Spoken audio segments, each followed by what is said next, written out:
সুপ্রিয় দর্শক, আসসালামু আলাইকুম। আমি পারভেজ হাসান বলতেছি পারভেজ ওয়ার্ল্ড থেকে। আজকে আপনাদের মাঝে শেয়ার করব ছোট্ট একটি টমেটো বাগান।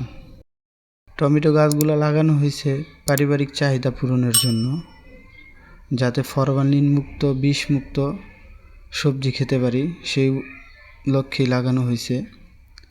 দর্শক, আপনারা দেখতে পারতেছেন প্রত্যেকটা গাছেই ফুল এবং ফল আসতেছে।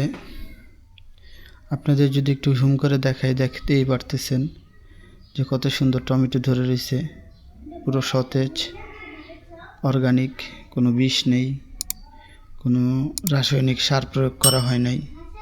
মাশাআল্লাহ, প্রত্যেকটা গাছেই যেরকম ফুলও আসছে তেমন ফলও আসতেছে। তো আপনাদের দেখাই একটু সুন্দর করে।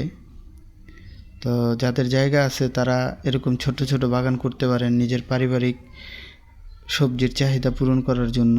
আপনারা দেখতেই পারতেছেন, মাশাআল্লাহ।